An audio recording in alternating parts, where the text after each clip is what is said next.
Hi guys, and welcome back to another episode of the Kevin Moore Show. Now on today's show, I'm about to be joined by my guest, John Barbour. Now John is recognised as the Godfather of Reality TV and is the co-producer, co-host and writer of the trend-setting hit Real People. Now he won the first of his 5 Emmys as the original host of AMLA in 1970, and in 1992 wrote and directed the award-winning documentary The Garrison tapes, followed by its sequel in 2017 called The American Media and the Second Assassination of President F. Kennedy. Now, John changed the face of American TV and entertainment, and he joins me today to discuss his book, Your Mother's Not a Virgin, and much more. John, welcome to the show.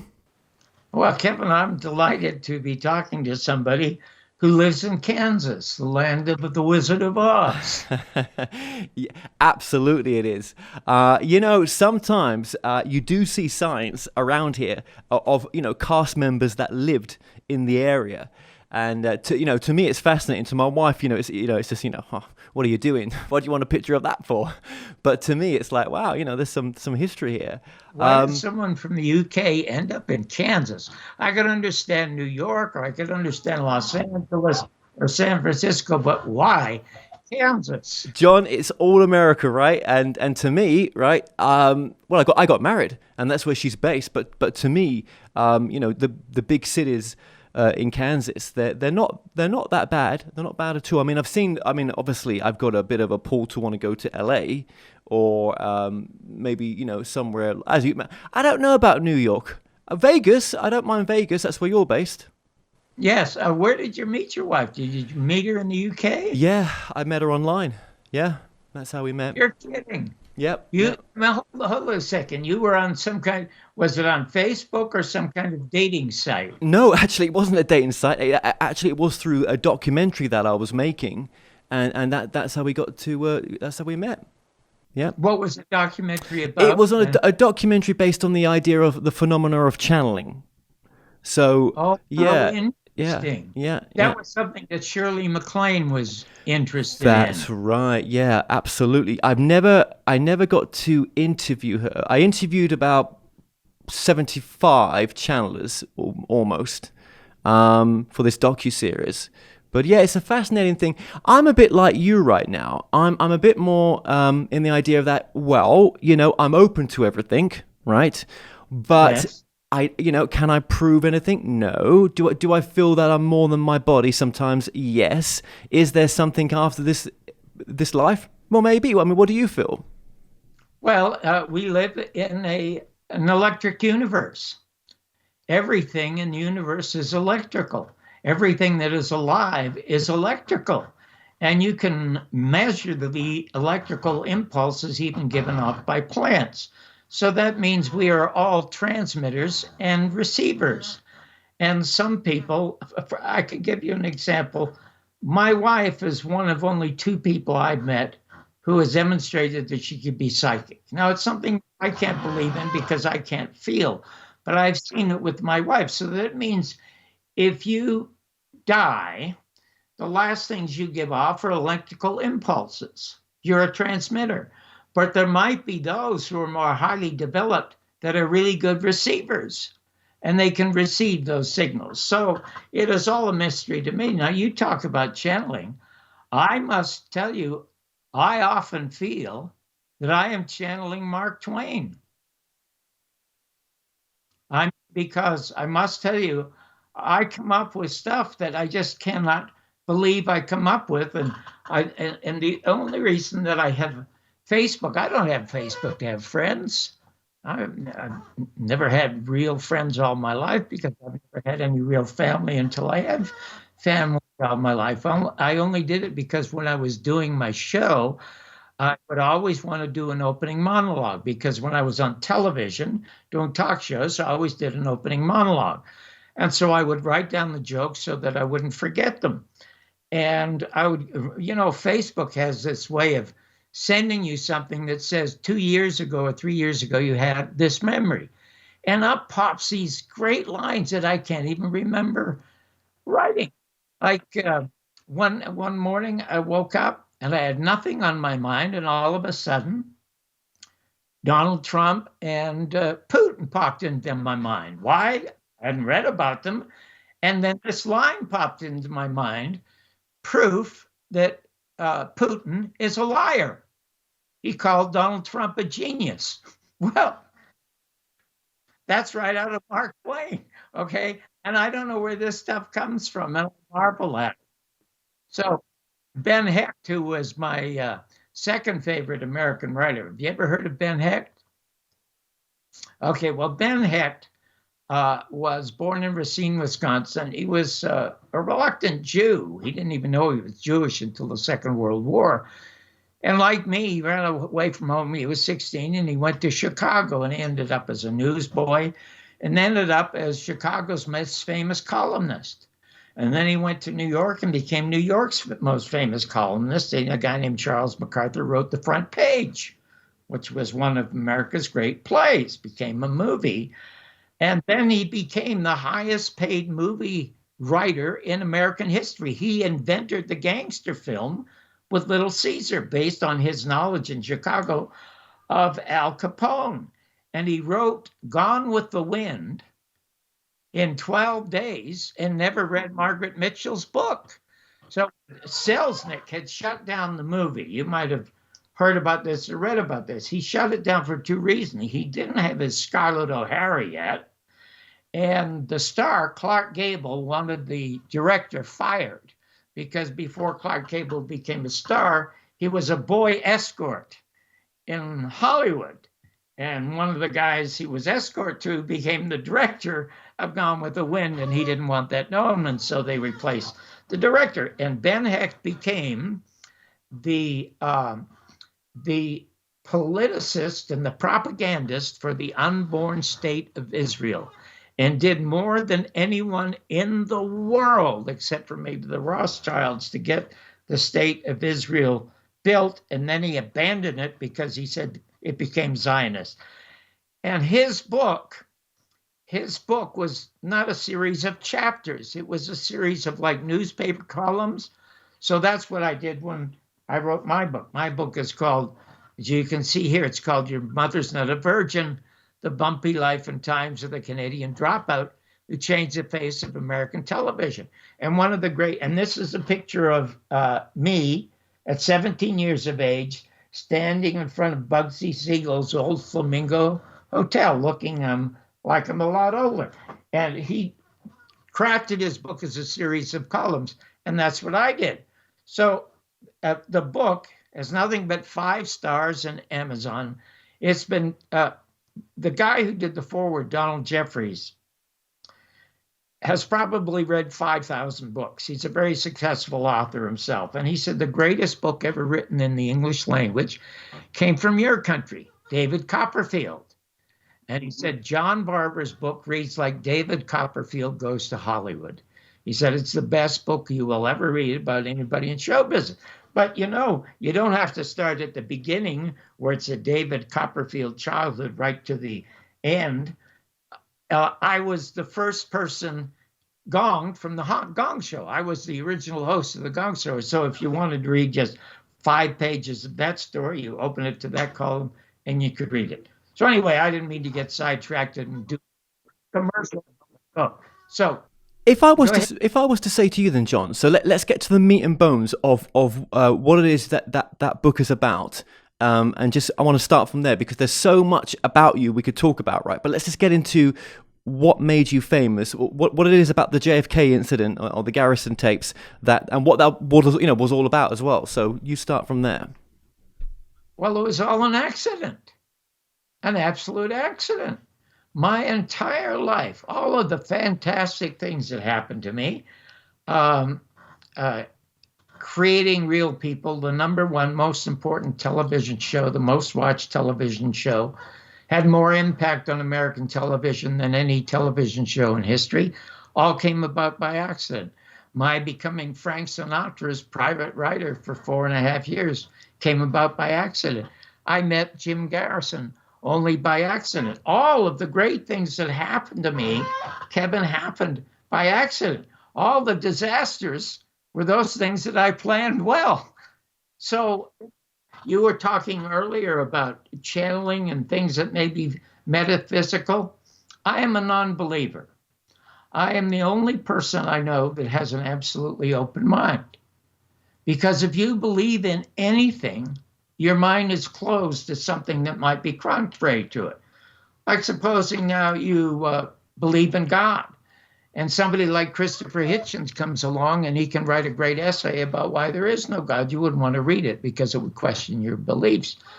Or what if you were a great believer in Donald Trump and along comes Michael Cohen to write his book, and along comes Woodward to write his book, and they have a lot of contrary things to say about Donald Trump. You won't want to read it because it'll shatter your beliefs. So you have a closed mind. Mine is absolutely and totally open. I once was a believer, but through common sense, I became a non-believer. And if you'd like to hear how that happened, you're welcome to it. But I must tell you, you say that there are things that go on in the universe that we cannot explain. I somehow have lived a blessed life that seems almost preordained because I went to places I was not planning to go. When I ran away from Canada and when I was 17, entered the country illegally, I came down here to be a professional gambler, heading to Las Vegas. That was my goal. That's what I wanted to be. And look at where I ended up. That's not how I started out.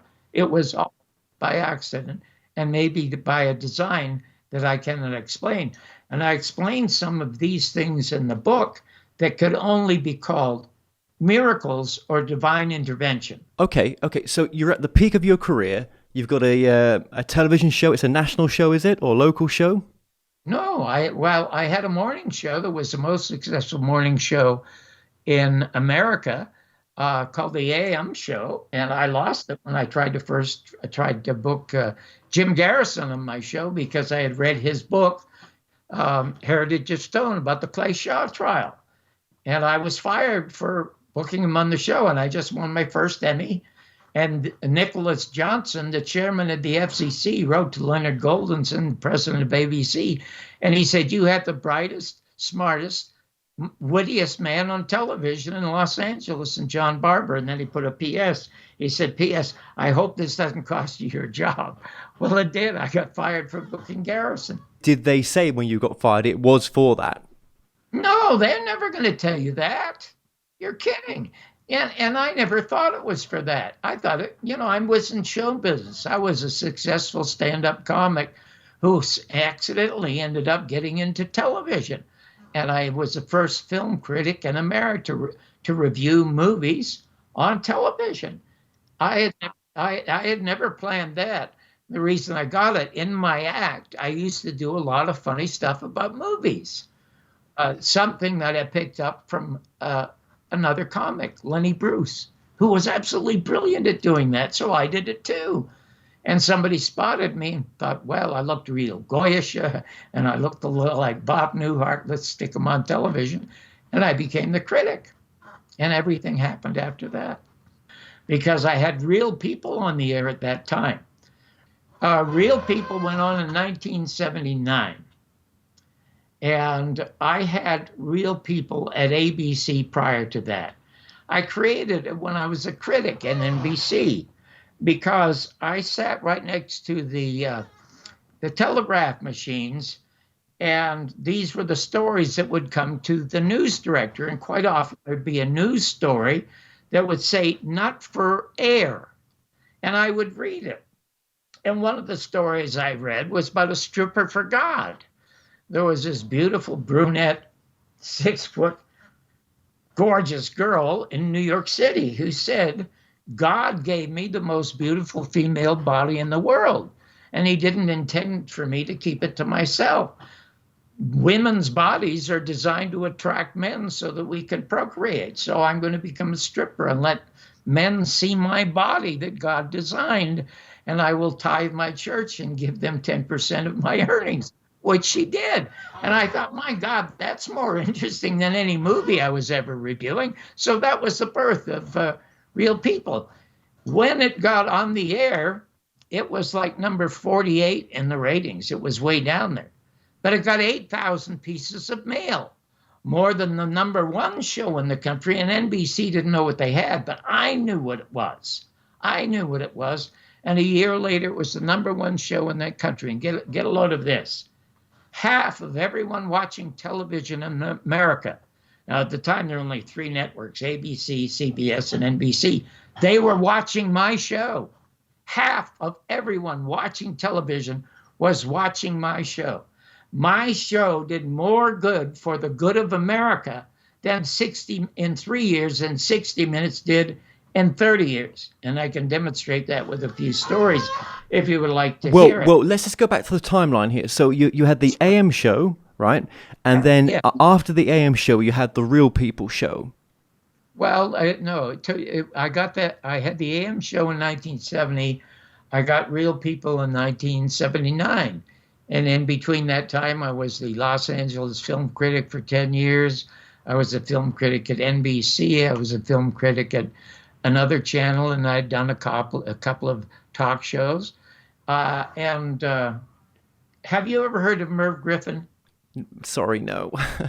Well, because you're from the UK. Okay. Well, you will know of the guy. Merv Griffin had the second most popular television show in America, next to Johnny Carson. And after I did the Talent Scout show, my mentor was Red Fox. You know who Red Fox is? Okay, my mentor was Red Fox. My wife was a band singer for a very famous black pianist who was part of Louis Armstrong sextet. His name was Earl Father Hines, the godfather of jazz pianist. Her 2 closest friends were Red Fox and Dick Gregory. Now, Red Fox made his living in what they call the Chicklin circuit, doing dirty jokes. And my wife said to me when she met me, because my second professional job was at the Hungry Eye in San Francisco, the most famous nightclub in America, where they created Mort Saul. And when she saw me, she said, "You should meet Red Fox." And I said, "Well, he's a dirty comic." So she introduced me. He became my mentor. So when I got my first show, I put Red Fox on the air. People would not put him on the air because he thought he was filthy, and he was absolutely hilarious. You can go to my site, johnbarbersworld.com, and see the first appearance of Red Fox in an entertainment show. As a result of that, Norman Lear ended up putting him in Steptoe and Son. Remember Steptoe I do. and Son? Yes. Okay. It became Sanford and Son. And you know why? John Sanford was Red Fox's real name. Okay, so there you go. Okay, now, Merv Griffin was so successful. He was after he saw me on the Talent Scout show, he put me on his show, and I became his favorite comic. I was back there all the time. He got called by CBS to do a late night talk show against Johnny Carson, and he called me, and he said, "I have recommended you to be my replacement and take over my national show on Westinghouse." Now, my idol when I was a kid watching television was a guy named Jack Paar. By far the best late night talk show in the history of television, head and shoulders above Johnny Carson and anybody else. And what he would do was he introduced the show by doing a monologue. And so everybody did that after that. Johnny Carson, everybody. So I wanted to imitate them and do a talk show, so I did monologue. So Westinghouse put me under contract. I filled in for Merv one night, and my ratings were higher than Merv's because Merv was only a band singer. But I did a stand-up, and people loved the stand-up. And they used my numbers to try to book an Englishman as a host of the show. Do you know the Englishman I'm talking about? Not at that time period, no. Oh, yes. He was very, very famous in your country, probably the most famous English comic and interviewer. He did the famous interview with Richard Nixon. You know the name. I can't think of it offhand, but he was the most famous Englishman in your country. And the reason that Westinghouse wanted him, because when McGannon, who was the president of Westinghouse, and Chet Collier, head of programming, went to England, this guy could take them to 10 Downing Street in Buckingham Palace. Yeah, hang on. There was a movie made on this guy, wasn't there? Like it was a modern day. Yeah, yeah. Yes, there was. So in any event, they used my ratings to get his money down, and they signed him. And I got into an argument. Oh, I wish I could remember his name. I don't want to remember it. He always sat with a clipboard when he did his interviews. You'll think of the name afterwards. But in any event, I went to the Westinghouse people and I said, listen, why don't you do your Scarlett O'Hara search for a host? And they said, what are you talking about? I said, do what they did when they didn't have Vivian Leigh to play Scarlett O'Hara. They did a search for her, right? Hire 4 more other guys. Give each one of us a chance to host Monday through Friday, and let America vote on who the next host should be, because you should not have David Frost. You should not have David Frost as an Englishman hosting an American show. You should have an American doing. And I wasn't American yet, but I was in the country legally this time. And they didn't do it. They didn't take me up on it. So the head of Channel 11 saw me. His name was Chuck Young. And he saw me. He said, listen, I think Frost is going to bomb. And we have 5 stations at Metro Media. Would you come to Metro Media and do a talk show, a poor man's Johnny Carson show? And I said, yes. So I did. And that's when I booked Red Fox. He was the second person I booked on that particular show. I mean, yeah, so, I mean, you've interviewed some very famous people as well. You've been around very famous people. So I just want to go back to Garrison as well. When you eventually did that interview with Garrison in the 80s on the Real People show, was that interview everything you thought it was going to be? It was more than that. Well, first of all, I am not a conspiracy theorist, okay? I am, and always have been, a simple storyteller. Because when I was a 6-year-old kid out on the streets, the things that kept me company was going to the movies to watch stories in the movies. And when I was arrested a number of times and sent to the Main Street jail, when I got out, right across the street was the library. So I would go into the library and I would read, David Copperfield and Oliver Twist and O. Henry and Somerset Maugham and Guy de Maupassant. Stories kept me alive. And when I got to be older, it was the telling of them in my book. Well, I accidentally read Jim Garrison's book, Heritage of Stone. I was in a bookstore, and I can remember the name of the bookstore and where it was on Hollywood Boulevard, and the book was called Heritage of Stone.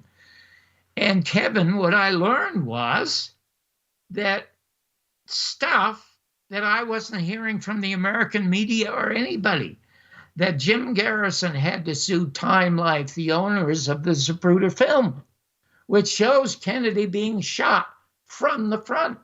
And he had to sue to get it to show to a jury, and Time Life wouldn't give it to him. It was ultimately ruled on by the Supreme Court that Time Life had to give him the Zapruder film. And they sent a copy that was so bad, he had to send one of his researchers to France to get a better copy. There was a forensic pathologist named Zink who said there was never any autopsy. He said the generals and guys in blue suits prevented the autopsy. They could not look at pictures. They couldn't look at x-rays.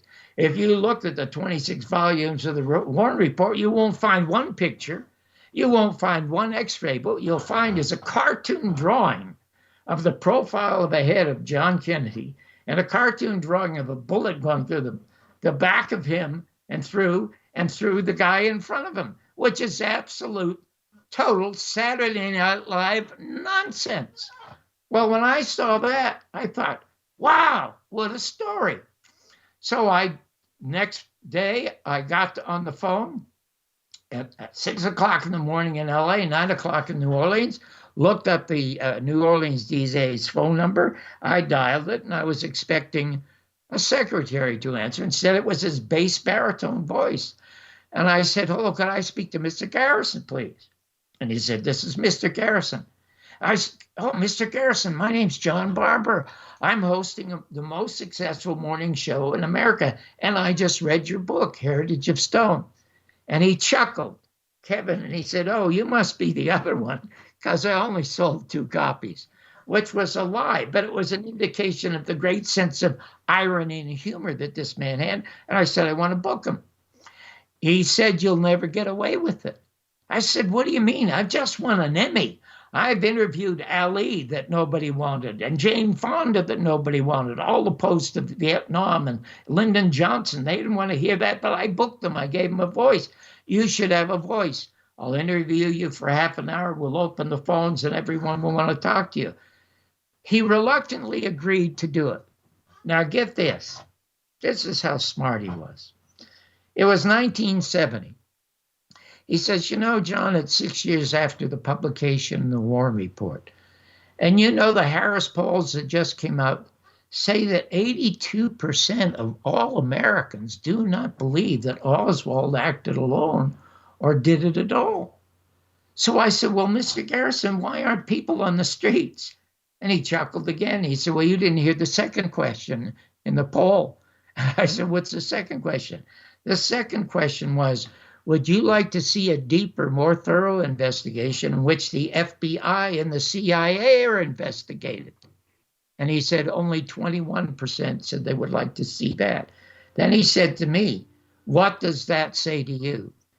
And this, Kevin, is where I think I impulsively and instinctively channel Mark Twain, because I don't know where it came from. But I said to Mr. Garrison, I know what it says to me. I know what my mother and father did to conceive me in the back seat of the car, or in the alley, or in the rumble seat, or on the pool table, or in a bed. But do not ever tell me my mother's not a virgin. And he howled, and he said, you sound like Mark Twain.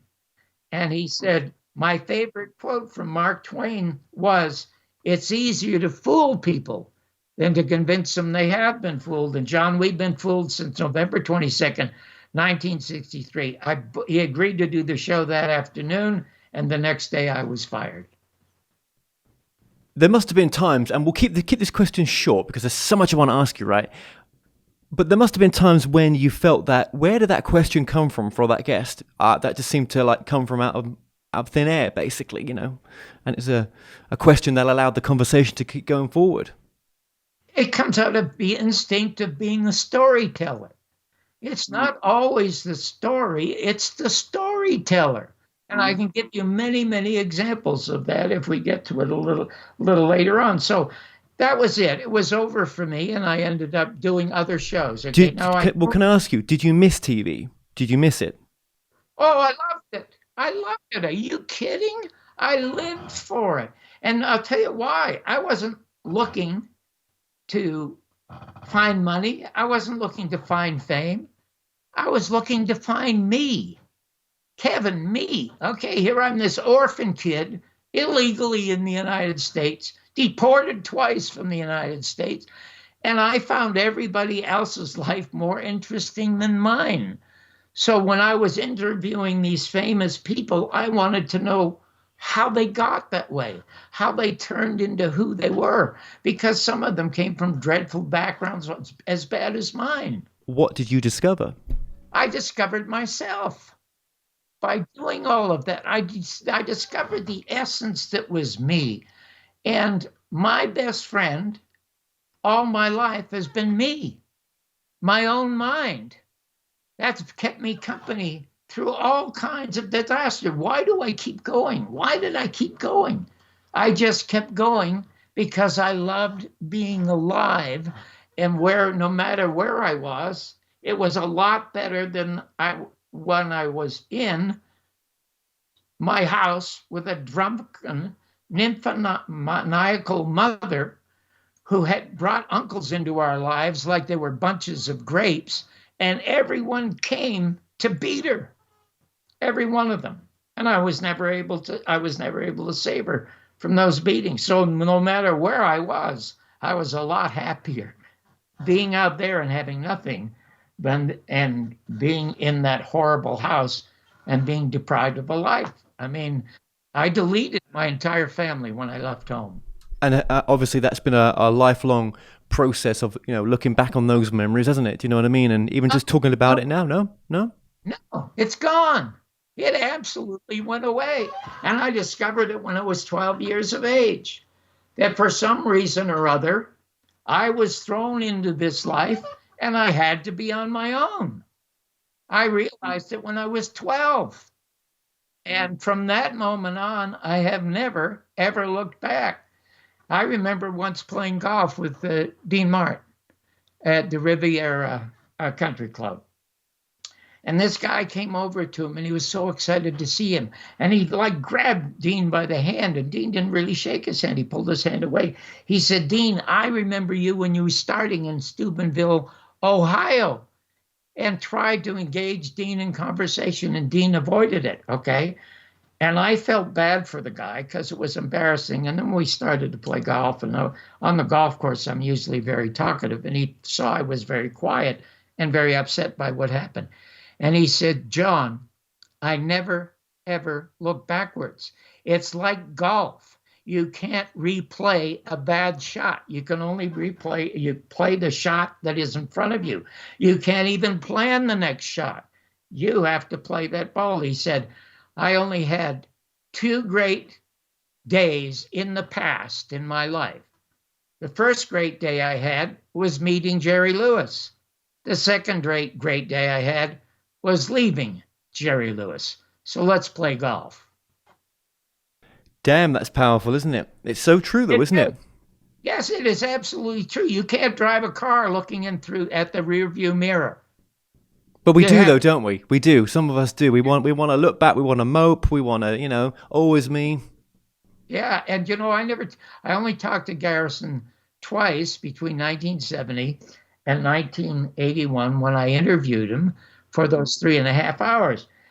Once I called him during Watergate, and we talked about Watergate, and there were a number of names that came up involved with the CIA that were also names that came up during the Kennedy assassination. He solved it, and it's all in our movie, The American Media and the Second Assassination of President John F. Kennedy. It's a cold case in the Justice Department they're afraid to open. And the other time, I got a call from him when Sinatra knew that I had a 10-year-long feud with Johnny Carson. And Carson always was putting me down, and everybody who guested on the show, and Red Fox was a guest and a host, and McLean Stevenson, they always wanted to book me on the show, and Carson wouldn't let him. But when Frank Sinatra, for whom I was his private writer, got the show, I was the first person he booked. Okay. So I was doing a setup line, and the setup line got applause, but I didn't mean for it to get applause because I was getting ready to set up a joke about Richard Nixon. And the setup line was, these days as a comic, you don't have to write jokes about politicians. All you have to do is quote them. And it got a howl. And then I said, I want to say something about Watergate, which may have put us on the brink of democracy. Now that's another setup line, and got huge applause. And Garrison called me after the show wanting to know if he could quote me, et cetera, et cetera. Fine. So now I get real people. It's the #1 show in the country, and I've forgotten about Garrison. I am making $30,000 an hour. I'm the creator of the show. I am the writer telling the stories. I'm the one that cast the show for the most part. Without me, there was no show. Without Mark Twain, there's no Huckleberry Finn, okay? It's the storyteller, and I was the storyteller. In any event, I've forgotten all about Garrison. I'm living a life I never dreamed of, the #1 show in the country, the cover of TV Guide, and maybe soon the cover of Time magazine. And I never looked for it. It just happened because of the passion I had for my work. So in any event, I pick up the LA Times, page 13. Page 13. It's reported by the House Select Committee on Assassinations. They find a dicta belt. A motorcycle officer, H.B. McLean, left a dicta belt open, and it recorded all the gunshots at Dealey Plaza, more than 4. So they had to conclude there was a conspiracy. And they concluded in the murders of Martin Luther King and John Kennedy, there was a conspiracy. Turned it over to the Justice Department to look into it, but instead they shut it down. They shut it down, but it is still there. So in any event, I'm reading this, and the first thing I think of is Garrison. So I pick up the phone and I call him. He comes immediately to the phone. He says how much he and his family love the show. And I said, I'm sorry I haven't talked to you or thought about you, but I saw this article. I said, do you feel vindicated? Listen to what he said and how he said. He said, John, I feel like a blind man who's gotten a very small trophy in a very dark room. Only I know I got it. And I said to him, well, weren't you subpoenaed by the House Select Committee? And he said, I tore it up because when I subpoenaed them for the Clay Shaw trial, they tore up all my subpoenas. But they have all my material and all my files, which will come out 20 years after the Warren files comes out. And the reason for that is because he names names, because he solved the case. And I have those files myself, 67 boxes of Jim Garrison's files. So I said, well, I'm going to come to New Orleans to tell you a story. He said, John, it was 10 years ago I prosecuted the Clay Shaw trial. Now listen to this, Kevin. He did not lose the Clay Shaw trial. Do you think he did? Well, the media reported that he lost the conspiracy case against Clay Shaw. He did lose that, but that wasn't his important case. His important case was the perjury case. And he proved that with 87 witnesses and more that Clay Shaw lied about his association with David Ferrie and Lee Harvey Oswald and the Central Intelligence Agency. And he had a slam dunk conviction. And the government moved in to stop that trial. Now, let me finish this, okay? So I went down there September 5th, 1981, interviewed him for 3.5 hours. You asked me, was all I expected? It was more. It was the most thrilling, the most intellectual, the most moving, and the most frightening interview I ever spent in my life. And sometimes I'll tell you, Kevin, you can be talking to, and he gave me all the documentation. He showed me the death certificate from Parkland Hospital signed just by Dr. McClellan just after 1 o'clock. Death because of a gunshot wound to the right temple. You can't find that in the archives. You can't find it in the Warren Commission. He had it all. And I said to him, I said, Mr. Garrison, you were in the FBI. You were in the military. You were at Dachau when they liberated that German death camp. And I said, you're not aligned to any political party. You're a total independent. You never campaigned for money to do TV ads or anything. Whatever made you think you could take on the federal government? And without missing a beat, he smiled at me and he just said, John, I think as a kid, I saw one too many Frank Capra movies. There you have it in a nutshell. Because that's one of the things I fell in love with as a kid, watching Frank Capra and Jimmy Stewart and Mr. Smith Goes to Washington. No, I mean, look, it's a fascinating thing. I mean, the whole trial, everything to do with Garrison and JFK. With those original interview tapes, I guess was Real People, was that owned by a network? Those tapes were owned by me. And here's what happened to end Real People. George Slaughter, who was the owner of Real People, I got, I was the producer and I got creative credit and stuff like that and creative royalties, but he was the owner. So in essence, I had to sell it to him to get it on NBC, and that's fine. Well, what happens when a show becomes successful? The heads of the network don't go to the creators of the show. They go to the owners. So they went to George Slaughter and say, could you do a television show similar to Network? Do you remember the new movie Network? Okay, Patty Chayefsky.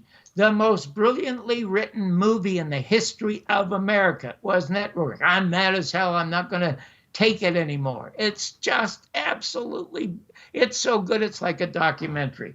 And so George said, yeah, I'm going to do a show called Speak Up America. So he did. And he is a dreadful producer. He has to hire somebody. For example, he was involved with Laugh-In, which was Rowan and Martin's Laugh-In, one of the great comedy shows. But it was Digby Wolf who made it great and made it funny. But George Slaughter owned that too. He has nothing that he has done on his own that's ever survived. So in any event, this show is bombing. And he calls me and he asks me to help him. And I can't because I'm fighting with him over trying to keep real people on the air because he hires a 12-year-old or 11-year-old kid, Peter Billingsley, to be one of the hosts. We almost got into a fist fight. I said, you can't have a kid telling real people's stories because he hasn't lived long. I mean, it was horrifying. All the wonderful stories and gruesome stories and great stories are in the book. So anyway, after talking to Garrison, I said, I'll tell you what I'll do, George. I will do a story on Jim Garrison. I will do it for nothing. You don't have to pay me as the director, the producer, the writer, or anything. I will go to New Orleans and I'll do the story. The story was so effective and I had so much material. It was a two-parter.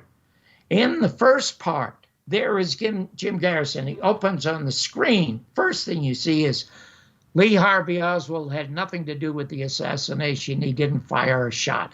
And the audience was spellbound. And they cheered when he talked. So they knew that they were being lied to by the government and the media. And they sensed this man was telling the truth. Now, in the second part of the series, I had asked Jim Garrison, how many shooters do you think there were? And he said there were 3 teams of shooters, 2 teams in the front, 1 in the back, probably at the Daltex building, not at the book depository. And he said, and there were probably 3 people on each team because this is the most important kill they have in the world. And they probably have radio operators, which was true. So after he said that, I then said to him, how many people do you think knew that he would not come out of Dealey Plaza alive? And he said, well, John, it's on a need-to-know basis. And they keep that very, very tight. He said, but I will tell you, there were members of the media who had to participate and know before it happened. That turned out to be CBS with Dan Rather and Walter Cronkite. That's what it turned out. They knew beforehand because they had to keep the fiction going before reality set in. So we talked about, the numbers of shooters and their training and the people at the top. And he said probably 32 Americans knew he would be shot dead in Dealey Plaza. 32, he said. So anyway, I edited the story together. Now you could not get into the studio for part 2 because it was like the Pope or the president had come to town. And everybody wanted to get in to see part 2 of Garrison, but I stayed home to watch it because I was building a new house for my wife and my son. Marjoe Gartner was the interviewer that I had signed to interview him. So Marjoe Gartner's on camera. Now, unbeknownst to me, George Slaughter had taken Donna, who was my field producer on the show, Donna Cantor was her name. It's all in the movie. You can see it. He took her down and re-edited my story to make Garrison look bad. And this is how he did it. And I didn't know about it. And she was ordered not to call me, otherwise she'd be fired. So there I am looking at the television set, as are 50 million Americans. And Marjoe Gartner says, Mr. Garrison, how many shooters do you think there were in Dealey Plaza? And instead of hearing him say 3 teams of 2 or 3 shooters, George Slaughter has him say 32. Now my phone rings and it's George Slaughter cackling like a hyena, talking about what an idiot Garrison was and he got what he deserved. Well, I was screaming at him. How could he do such a horrible thing to that man? The most important murder in the history of this country. And the first time I'm in my life, I'm 47 or 48 years of age, and I'm crying. The first time in my life I ever sobbed like that. Now, we didn't have cell phones at the time. We had answering machines. And it was all recorded on an answering machine. So I immediately called Mr. Garrison and said, listen, sue him, sue him, sue him. I will be your key witness. You will own him. You will own NBC. And he got real quiet. He said, John, if I sued everybody who maligned me and defamed me, I would never get out of a courtroom to see my family. He said, oh, we love your show. Just send me some Real People t-shirts. And by the way, here's the name of the fake Oswald in the prison he's in back east. Send him a t-shirt, and he'll tell you his story about the assassination of John Kennedy. The next day, I almost got into a fist fight with George Slaughter. I swear to God, they had to keep us apart. And of course, Real People was canceled because I was gone. I wasn't there to tell the story. I lost it. Now, people say to me, if you had known you would be fired from these two great shows, would you have still booked Garrison? I can't tell you yes, Kevin. I can't tell you that I'm a hero. It just was an accident that I was a storyteller who fell in love with the story. But if they had said to me, you tell these stories, you're gone, I don't know what I would have said. And then they say, do you miss being rich and famous? And the answer is not in the least, because I never went to any of those parties or did any of those celebrity things. I just loved being with my family. The only good thing about being famous, I always got a seat in a crowded restaurant. That was the only good thing that happened to me. And if that had not happened to me, I would have not done the two definitive documentaries that became the best in the world. And Oliver Stone, last November in Dallas at the Kappa conference, said it's the best documentary ever made about the murder of John Kennedy, Barbour's documentary with Jim Garrison. You don't know it. It is a monster hit on Amazon and iTunes, and you've never heard about it. It is only $2 on Amazon, and every month 1,000 people look at it. That means Amazon sends me $1,000 every month, and Amazon keeps $1,000, and nobody knows about it. And it keeps growing and growing and growing. Is that linked on your website? Yes. If you go to my site, johnbarbarsworld.com, you will find a link to the film, The American Medium, The Second Assassination of President John. Now, the other thing is, you can see part one of that documentary called the Garrison tapes. You can watch it for nothing. You can watch me with Sinatra for nothing. Watch me with Red Fox for nothing. There's a lot of great stuff there, and then there's a link to the book. Okay, did you get to re-edit it? So the one that's playing out now on Amazon, it is not the edit where you've just described that how the edit was changed. No, that you can't find that show now. NBC and Slaughter have hidden it. You can't find it. I have a friend who recorded it though, so we still have a copy of that. The American Media and the Second Assassination of President John Kennedy is entirely my work and Jim Garrison's work and nobody else. And what years was that documentary filmed over? The first movie, The Garrison Tapes, was done in 1992, 1993. It won the San Sebastian Film Festival Award, but was never distributed in the United States in spite of the enormous success of Oliver Stone's movie JFK, which was a great movie. Yeah.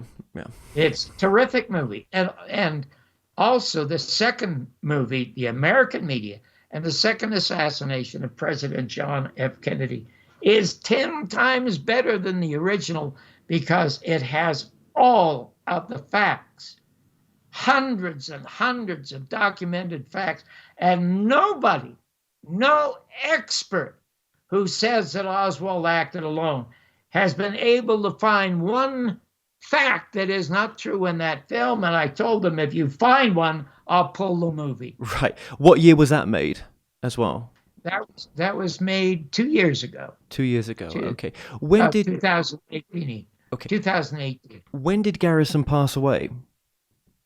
Garrison passed away the day after we won the San Sebastian Film Festival Award in 1993. I was on board a plane at night back across the Atlantic to New York City. It was dark. Every seat was dark. And then I saw the pilot's door open and the pilot himself come walking down the aisle till he found me. And he said, "Are you Mr. Barbour?" And I said, "Yes, sir."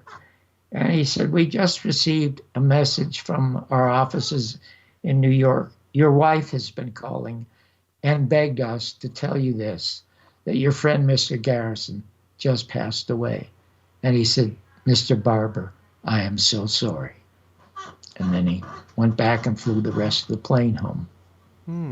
Wow. Wow. Yeah, I mean, what a man to have. What some great work that he did. Some amazing, dedication to to warn us of the possibilities of what can happen again, because history does repeat sometimes. Oh, it's going to get worse. It is absolutely. We are now living in a time in the United States, well, you can tell because you're in Kansas, that is worse than the Great Depression. And I say that because I can remember some of it, especially since I was born in 1933, is that under Franklin Roosevelt, we had hope, because during the Great Depression, and then after, especially the bombing of Pearl Harbor, especially after the bombing of Pearl Harbor, we had a president who wanted to pull the country together, to unite the country. We have a president now who's doing his best to divide the country into blue and red. And it is going to get a lot worse. So, okay, with the TV stuff, with your TV career, really fascinating information that you gave there.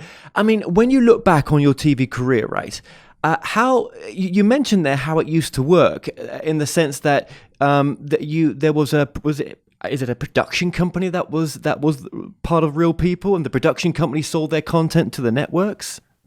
No, George Schlatter had a contract. This is how smart a businessman he was, because when he had the most successful comedy show on the air at the time, which was Laugh-In, he makes a deal with the network. If this show is canceled, I get another deal. And he had a deal to do 4 specials. And those 4 specials were to be called Country versus City. Country music versus city music, country jokes versus city jokes, which is a perfect thing for Schlatter, because that's all he knew was show business and entertainment and jokes and songs. He knew nothing about Real People. Well, I had Real People with ABC. And guess who I wanted as my Byron Allen to be co-host on the show? Richard Pryor. And they wouldn't let me have Richard Pryor as a co-host, and so I left ABC. And I was 46 and out of work when accidentally I got a call to bring my concept there. And I got the call from Digby Wolfe, the actual drunken Englishman, brilliant comedy writer, one of the greatest, who created Laugh-In. He now had a contract with Westinghouse. And he called me. He said, "John, what happened to your Real People show at ABC?" I said, "Well, I turned it down. I quit show business. I'm going to stay home to be a father to my son." And that's what I quit to do. I was going to just become a comedy writer so that I could stay home, because I didn't want my father to go have an absentee father in his life the way I had in mine. And I knew what I missed as a kid, and I was going to give it to my son. They were the most joyful days emotionally in my entire life, being the father to my son. So Digby calls me, said, "I have a contract at Westinghouse and they want me to come up with original shows. Can you show me your stuff?" So I went in the next day and Schlatter was there. And within 5 minutes, I had a deal for 4 specials for my show on NBC to replace George Schlatter's country versus city. Well, It's all in the book. It is a phenomenal story. do you think it still works the same way? I mean, how do people get their big bloody breaks on TV nowadays with these TV talk shows? Well, it's tougher now, especially since COVID, for crying out loud. You can't get in to get a meeting. Everything is a Zoom meeting. My son, my son was a Caucasian Tiger Woods. He shot his first competitive 69 when he was 13 against Bobby May and Phil Mickelson, who went out to have successful careers in the golf course. My son couldn't putt. We tried for 5 years to get him out on the tour. He could hit a ball better than anybody, as good as anybody, but he couldn't putt. But he kept a journal. And so he went to Hollywood after 5 years of not making it and said, I'm going to see if I can do what you did, Dad. Now, I couldn't help him because I was persona non grata in Hollywood because I was the toughest, most quoted critic in America at the time.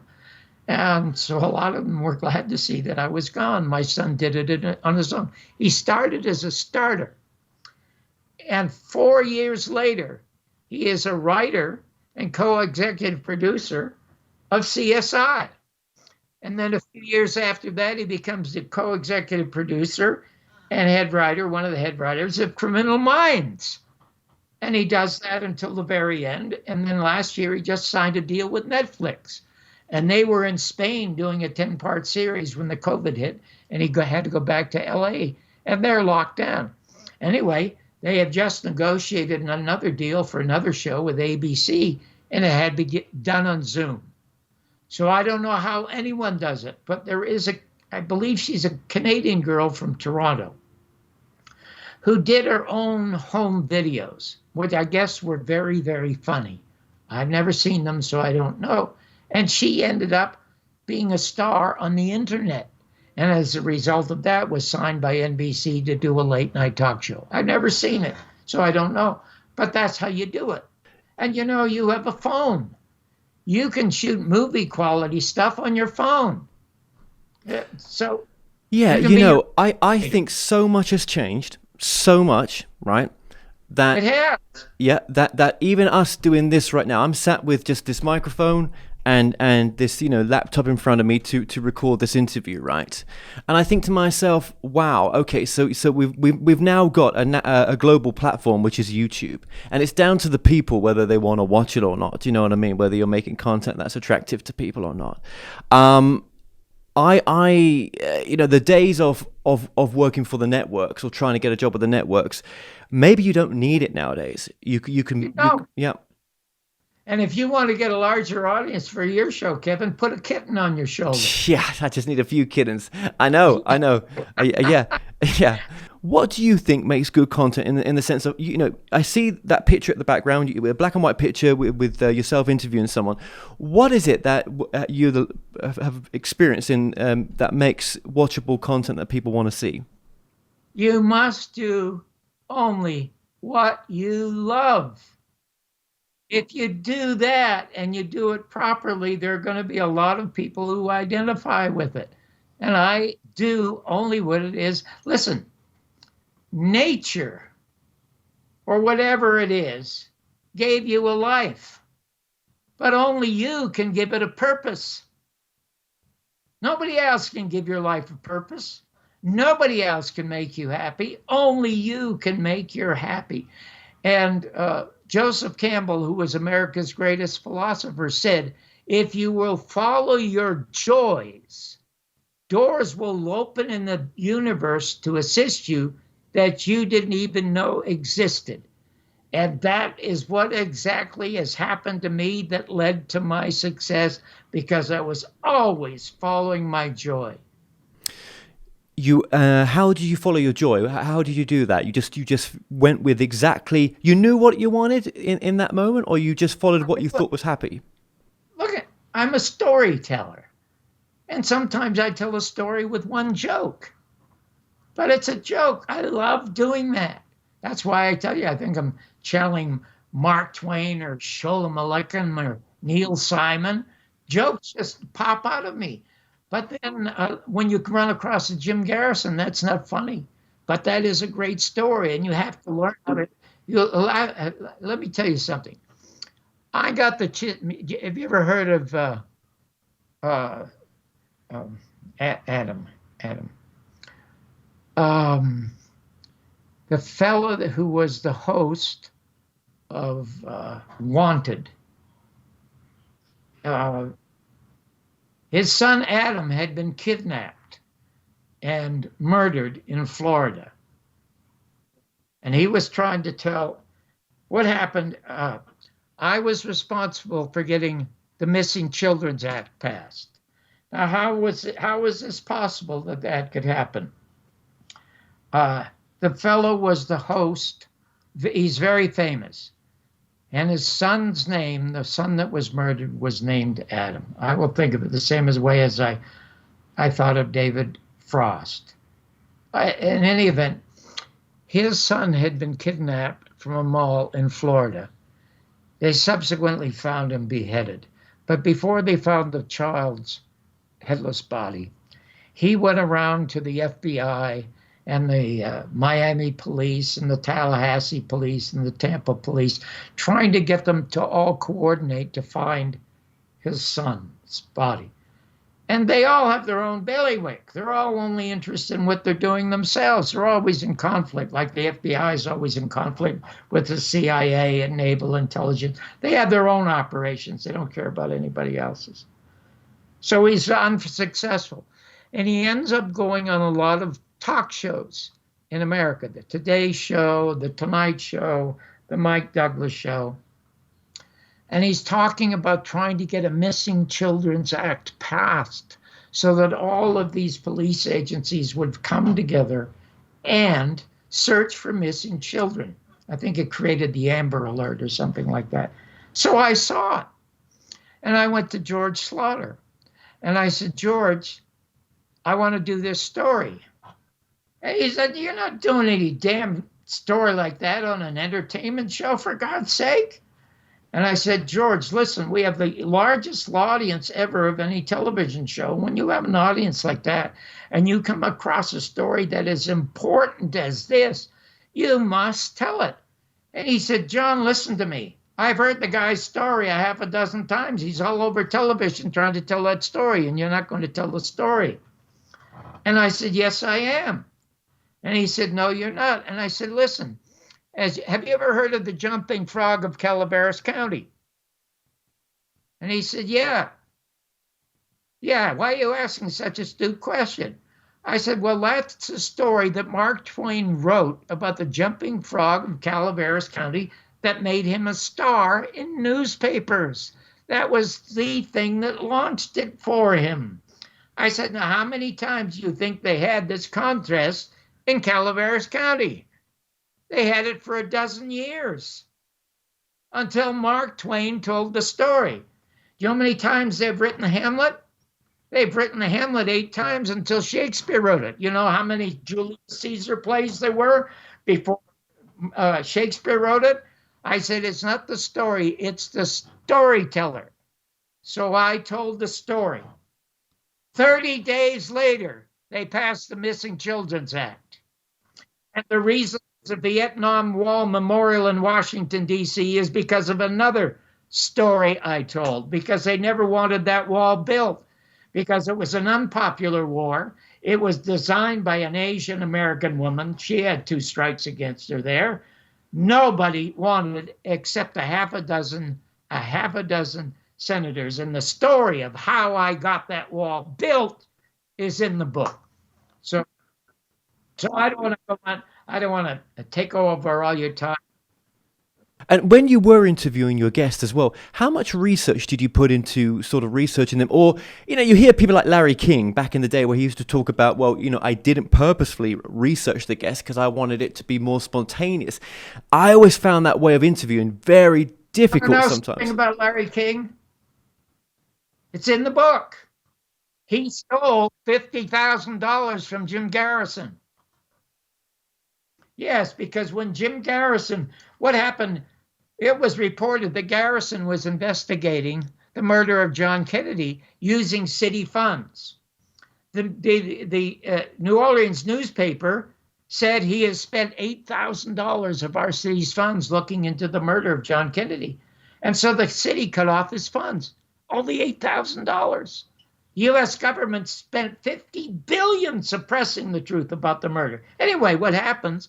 A bunch of local businessmen got together, dozens and dozens, and they formed a group called Truth or Consequences to create money and donate to Garrison.